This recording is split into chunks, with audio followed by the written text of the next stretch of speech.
Recently, I've been playing System Shock for the first time thanks to the recent remake, and I have to say, it is blowing my mind, not how good the game is, because that doesn't surprise me, but how no game since then has seemed to be able to improve or iterate upon it.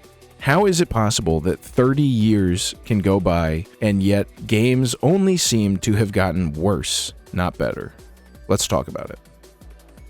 Now, I have to say, I am playing the remake of the game. I have never played the original System Shock, but from my understanding, the remake is entirely faithful, simply changing some control scheme issues and obviously updating the graphics. The core of the game remains essentially unchanged. And that's what's so astounding to me. This game has nothing that modern games have. There's barely a story. You get a quick intro to your character. You're a hacker. You get caught. This guy brings you onto this space station and tells you he'll give you what he wants, this advanced cybernetic implant, so long as you hack the AI controlling the system. You do it, they give you the implant, and you wake up months later, and wouldn't you know it, the AI has gone crazy and taken over. There is no story other than that. It's just surviving, going, finding. There's no objective markers, there's no nothing. There's just you and the little pipe you pick up. And yet, this, more than any game I can play in recent memory, is one of the most engaging and engrossing experiences that I have had.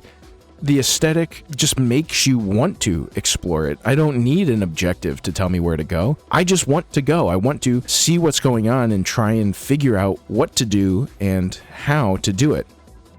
As you go, you'll pick up little notes and voice logs that do flesh out the story a bit. And again, in such an awesome way where it gives you context about potentially where you should go. Not because you have to, but because that's where survivors might be, or there might be something important there. It all feels so natural, and in no way ever makes me feel like I'm lost or don't know what to do or where to go.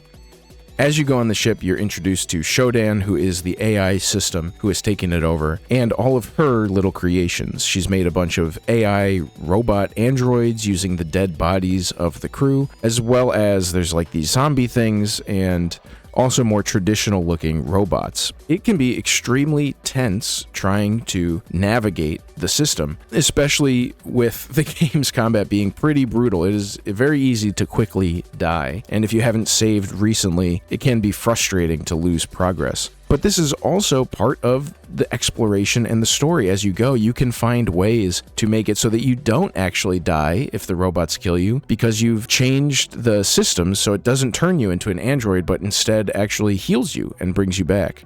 There's different types of sickness, but again, context clues. So when you try and go into the reactor room and you get radiation poisoning, there's a sign on a door that says radiation sick room. And I remembered having seen that, and so I ran in there and healed myself of radiation. I didn't need a pop-up on the screen to say, you are irradiated, go here. And I don't necessarily think that that's inherently bad in modern games, to give you a bunch of tooltips and pointers. It's a fine balance for sure, where you want the player to feel equipped, and even this game does give you some pop-ups and contextual clues, like when you pick up a new attachment for your cybernetic implant, it tells you what the attachment does. There's definitely a balance here, but just giving the player not just the freedom, but trusting the player to understand where they are and what they've experienced while they're playing a game, so that their experience can be the thing that motivates their action, as opposed to a pop-up, a notification, a quest marker, has just been so refreshing to me. I'm not usually one to feel this way. I don't usually complain about this kind of stuff, but experiencing this game is actually making me see where all these people are coming from, and seeing sort of the oversimplification of games that we are seeing in modern times. Outside of that too, it's crazy to me that really no game has done System Shock but better. And really, there's only a handful of examples that I can think of that even tried to do it, which is so crazy to me because this feels like the perfect kind of game. Just put a player in a world and let them explore it and let the story just naturally evolve. I'm not saying we need to copy this game by putting you on a space station to do this, though I do think the recent Prey remake did do that to fairly solid success. And then of course the other obvious game is BioShock, but as much as I do enjoy both of those games, playing System Shock now, it does not feel like those games improved upon this original formula. It really does feel like this game has not truly been topped, though I would love to hear if there's others that I'm not thinking of, the examples in the comments. The only negative I would put on the game is that as you spend more time in the space station and become a little more self-sufficient, some of the mechanics that originally made you tense and added a almost survival horror element to it do start to lose that effect, especially when you do start getting more and more of those restoration bays unlocked, because those take away the punishment of death. If you die and just get brought back and you don't lose anything, you don't like leave your items where they killed you and you have to go back. There's nothing like that. And so that definitely takes away from some of the effects of the game, but they thought of that. You don't have to enable the restoration bays. That is something you, the player, control, and you can turn them back off. Unfortunately for me, I feel like both options went a little too far on those extremes, where leaving the restoration bays on, I just felt like there was no risk to combat. I didn't care. You just run in, okay, if you die, you wait 5 seconds and you just sprint it back, versus the other side, you're still just mashing quick save then. It doesn't really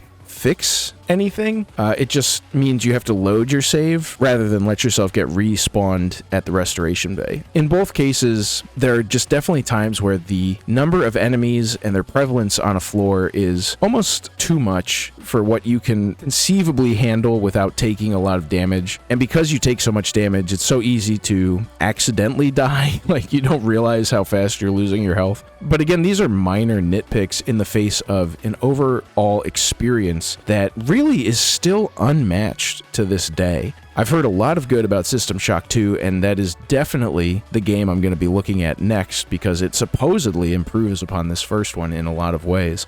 But yeah, it just is crazy to think that we sort of had gaming figured out back 30 years ago and have only seemed to move away from that on the whole. And this move towards simplification and assistance and all that, while I think noble and good, has gone too far, and it's making games just lose their spirit. I think that's the best way to summarize System Shock. It's not necessarily its gameplay that is better than games today. It's not necessarily its world or world building. There's a lot of games that can compete with it, but it had a vision, it had an aesthetic, and it had a tone and a style that it went for, and it trusted the player. I think the combination of all those things really makes this game much more than the sum of its parts, and really does make it the classic that everybody says it is.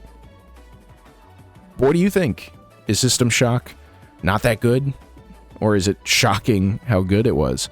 Let me know in the comments down below. If you liked the video, be sure to hit the like button, consider subscribing to the channel, and I will see you all with the next video.